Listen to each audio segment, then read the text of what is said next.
नानक तुमसे बोलते हैं, दो ही उपाय हैं। एक तो यह है कि तुम नानक के रंग में ढल जाओ तो तृप्ति मिले, नहीं तो बेचैनी रहेगी। नानक जैसे व्यक्ति के पास बेचैनी शुरू होगी, क्योंकि तुम आग के पास हो। या तो तुम जल जाओगे जैसे नानक जल गए, ऐसे तुम जल जाओ जैसे नानक राख हो गए, ऐसे राख तुम हो जाओ जैसे नानक दास हो गए, ऐसे दास तुम हो जाओ जैसे नानक खो गए, ऐसे तुम खो जाओ बूंद गिर जाए सागर में। एक उपाय तो यह है कि तुम नानक के रंग में रंग जाओ। अगर यह ना हो सके तो दूसरा उपाय है कि नानक जो कहते हैं उसको तुम अपने रंग में रंग लो। दूसरा सरल, बिल्कुल सरल है।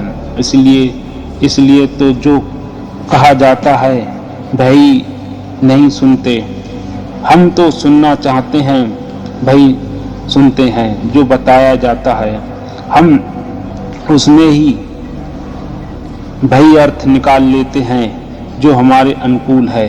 हम सत्य के पक्ष में खड़े नहीं होते, हम सत्य के ही अपने पक्ष में खड़ा कर लेते हैं। हम सत्य के साथ नहीं जाते, हम सत्य को ही अपने पीछे लाते हैं।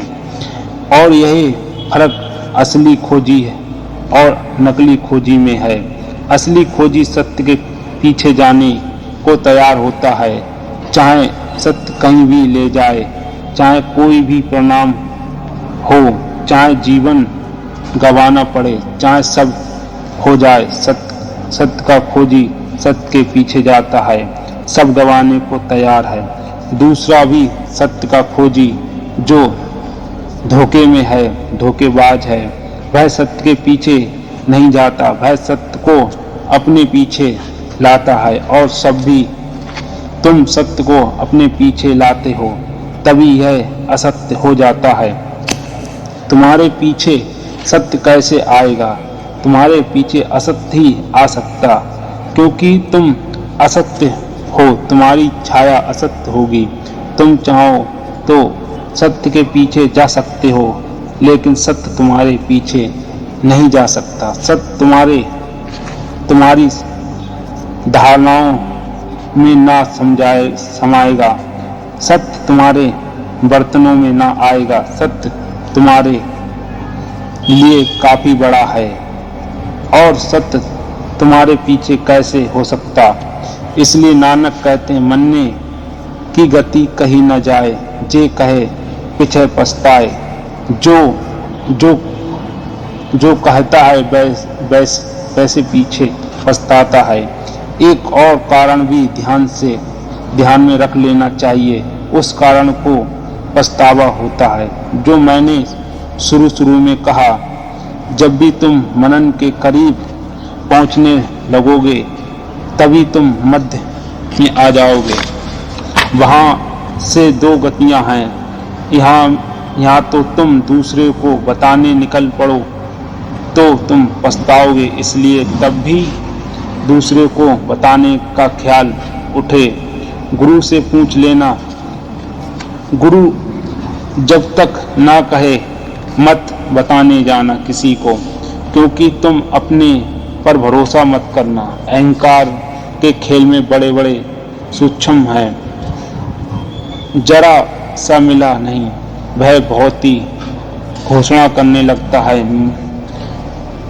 मुट्ठी भर मिला नहीं वह पूरे आकाश का दावा कर लेता है। जरा सी झलक आई नहीं कि तुमने कहा कि सूरज उगा, बूंद भी टपकी नहीं, तुम सागर की चर्चा करने लगे। और फिर चर्चा में बढ़ती चलती जाती है, फिर धीरे धीरे चर्चा भी बूंद भी खो जाती है, झलक भी मिट जाती है। लोग थोते पंडित होकर रह जाते हैं। तुम जानते हो, बिना जानने बहुत कहते हो, बिना अनुभव किए।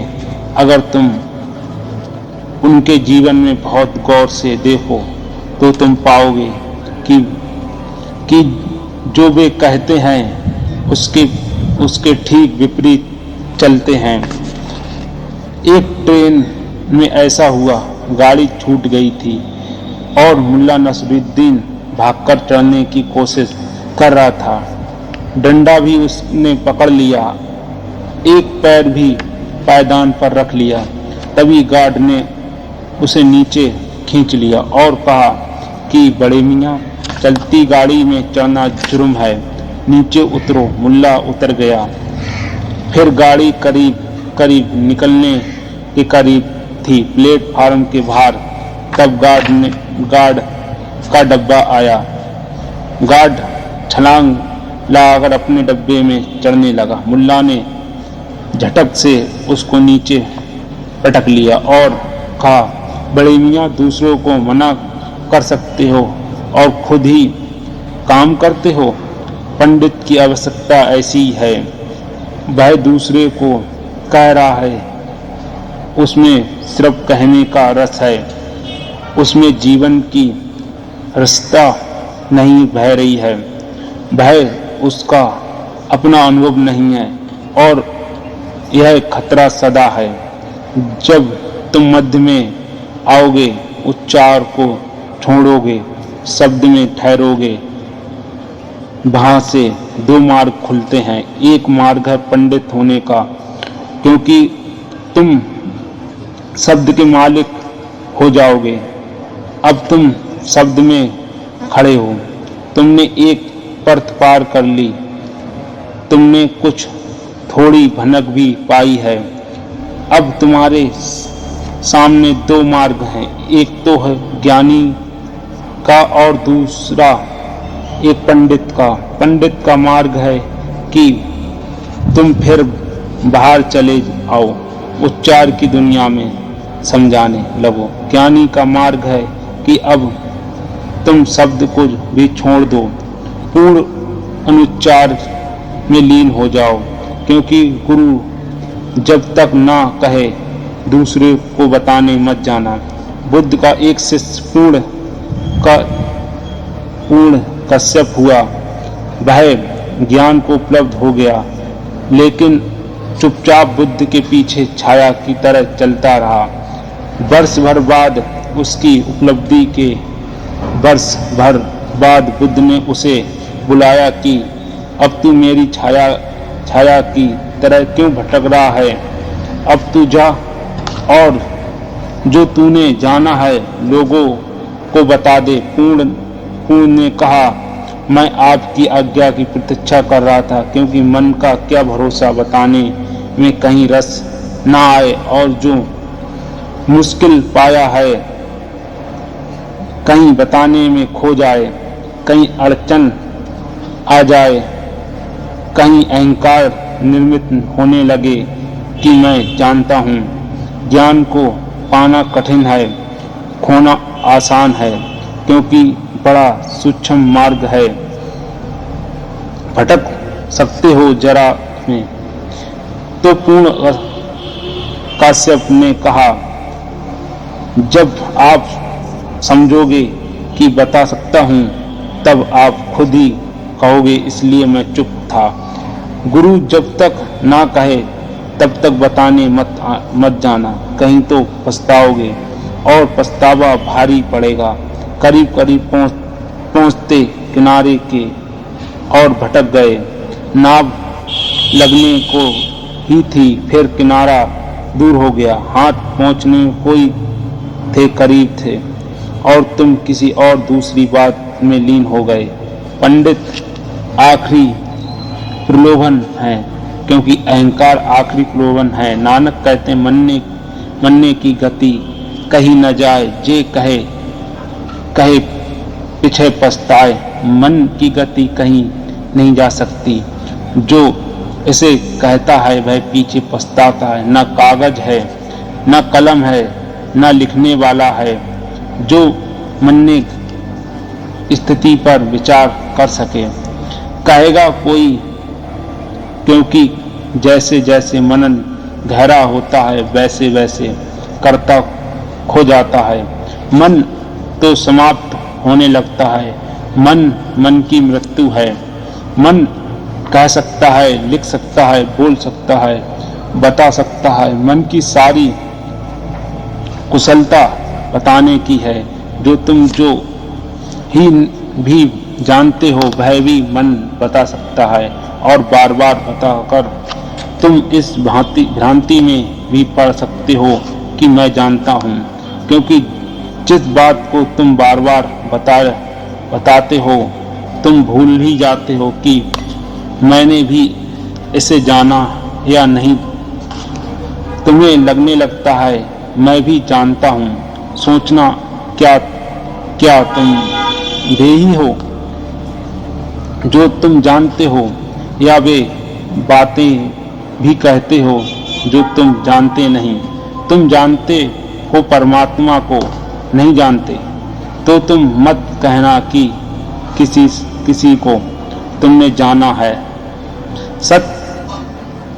सत्य को नहीं जानते हो तो मत बताना कि है, क्योंकि खतरा है यही नहीं है कि दूसरा भ्रांति में पड़ेगा। खतरा यह है कि बार बार दोहरा कर तुम खुद ही भ्रांति में पड़ जाओगे। बार बार तुम्हें यह भरोसा आएगा कि मैं जानता हूँ। यह बड़ी सूक्ष्म, एक बार यह ख्याल आ गया कि मैं जानता हूँ बिना जाने, फिर तुम्हारी नौका कभी भी किनारे न लग पाएगी। सोए को तो क्या जगाया जा सकता, लेकिन जागा हुआ जो पड़ा है उसे फिर कैसे जगाएं। अज्ञानी को ठहराया जा सकता है, लेकिन ज्ञानी को बिना खड़ा है उसे कैसे उठाओ। तुम फिर उसके पास जाने से ही बचोगे। जहाँ तुम्हारा अज्ञान प्रकट होता है तुम उसके ही पास जाओगे।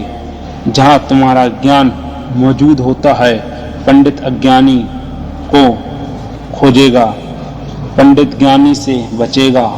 और नानक गांव आ जाए तो पंडित गांव छोड़कर भाग जाएगा, क्योंकि पंडित को एक ही डर है कि कहीं कोई भय स्थिति ना दिखा दे जो असली स्थिति है, कहीं कोई पर्दा न उखाड़ दे, मुश्किल पर्दे को संभाल पाए। मुश्किल स्थिति बनी है कहने की कि हम जानते हैं, कोई इसे उखाड़ ना दे। और यह इतनी कमजोर है क्योंकि झूठी है, कमजोर होगी। यह थोड़ी जरासी है, जरासी ही चोट से रहे नहीं। मनन विचार कौन करे और मन की कौन खबर लाए। भय निरंजन नाम ही ऐसा है कि जो कोई मनन करता है उसका मनन ही जानता है, जो हृदय भर जाएगा, इतना भर जाएगा कि तुम रो सकोगे, हंस सकोगे, कह ना सकोगे। लोग तुम्हें पागल समझेंगे, पंडित नहीं, क्योंकि तुम्हारे भीतर इतना भरा होगा कि तुम्हारे रोए रोए से छलकेगा। तुम नाच उठोगे, तुम गा सकोगे, तुम कह ना सकोगे। इसलिए तो नानक गाए चले जाते हैं, मर्दाना बजाए चला जाता है। नानक गाए चले जाते हैं। जब भी नानक से कोई पूछता है तो वे मर्दाना को इशारा कर देते हैं, शुरू कर दे बाद, और कहते हैं सुनो, और गीत शुरू हो जाता है। नानक ने यह सब गाया कहा नहीं है। अगर तुम ज्ञानी से वचन को ठीक से समझो तो तुम पाओगे कि अगर वह कहता भी हो तो भी गाता है। तुम एक काव्य उसमें पाओगे। वह अगर बैठा भी है तो भी नाचता है। तुम एक नृत्य उसमें पाओगे, और तुम पाओगे कि उसके आसपास हवा में एक नशा है, नशा जो सुलाता नहीं जगाता है, नशा जो विस्मृति में नहीं ले जाता, सुरती को लाता